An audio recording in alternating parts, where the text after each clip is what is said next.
Hi, my name is Kate. Welcome to my channel, and this is my book review with spoiler of Insolent by T.L. Smith. This is a 6-hour duet narration. I love the voices. It's perfection. There was no mistake on this author's name like the one from Falcon's book.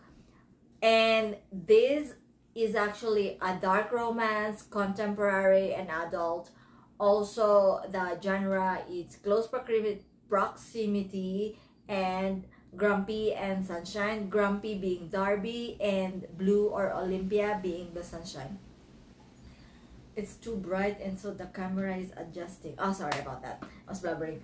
So basically, the main characters were Darby and Blue / Olympia. Blue calls her, Falcon calls her Blue, so I'm gonna call her Blue. But her name is Olympia actually. She was called Blue by Falcon because her hair is blue, bright blue. So the beginning of this, oh, by the way, there will be a lot of spoilers. So if you are not into spoilers, you can skip along. This is an Audible review, just to let you know. So I'll be speaking about the voices, in which I love all the voices of the characters. The voice of Darby sounded so Darby, and it's so funny. Now we talk to the oh my god, it's so windy. And now we talk about the prologue. In the prologue, Darby and Creed were outside of the bar, speaking of Darby taking a rest, and Darby refused and told Creed, I have to work. And out of nowhere, a woman named Cleo came to the scene and said, Darby, I am pregnant, you were the father, I poked a hole in the condom, and now I need money. So Creed stepped back, they talked, and Darby thought that Cleo was a gold digger, you know, everything bad about a woman just showing up and pregnant. And so Darby still gave her the phone number, and that's the end of the prologue.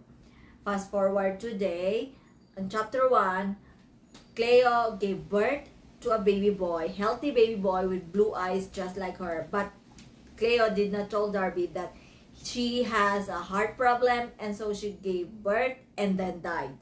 And after that, Darby was left alone with the baby, who is named Charles, and was taking care of him.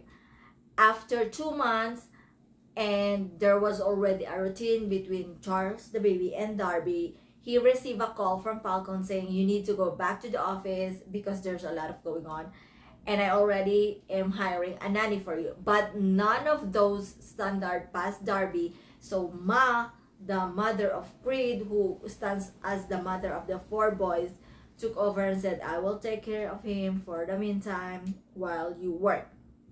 And so she worked. And on his first day to going back in the office, there was a girl who has a blue hair who apparently is on temporary contract because the original bartender Johnny is on vacation for 2 to 3 months, and so Creed hired her because she is good.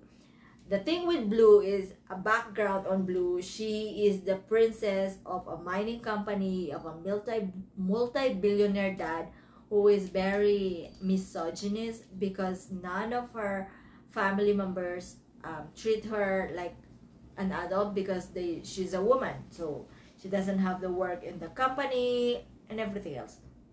So she escaped, went to the city where she replaced Johnny, whom she met at school. But other than that, Olympia / Blue actually has a dark secret, dark past and trauma, in which on her first love, she had a baby, got a car accident, and then the baby died into the darkness. That's why she fears darkness, and she still has the trauma which she thought she already fixed, which is losing the baby. She and Slade separated. Slade got a fiance, and she is still, like, you know, coping up, but she thought she's already here, but she's not. But she is actually strong and empowered. She knows what she wants. She fights for what she wants. She's direct, brutally honest, and all. So at the beginning, she was the sunshine, happy, smiling. Even Falcon loved her. But Darby wants her to get fired because her hair is blue, which is very unprofessional for the bar. But Creed told her, Darby, you cannot fire her. She will stay. And so she stayed until eventually they started both to develop sparks, catch feelings and all, until eventually they made spies, but they fought and then they made up, and then Slate came to the scene and they made up again, and everything was okay. But Cleo, who was dead, left 2 letters to Darby and Charles the baby. And when Darby was about to read it, something happened, and then he dropped the letter. She picked it up. Darby thought she was reading it, and so she accused her and then told her, why are you scared of the dark? And then they fought. She left, and she was like having a drunken moment with Johnny, who is now back from her vacation, and called Darby, no, text Darby, and Darby went to the hotel or penthouse where she's staying because she's felt richer than Darby, and they made up. They read the letter, they went back together, they are now in a relationship, they talk about it. She even introduced Darby and Charles to her dad and brother, who actually like Darby because Darby is a very goal-driven, business-oriented man, which her family really liked. And so after that, there was an epilogue where Ariel and Falcon got married, and she, Olympia or Blue is pregnant with twin. The father is Darby, and Charles, the baby of Cleo and Darby, is already big. The end.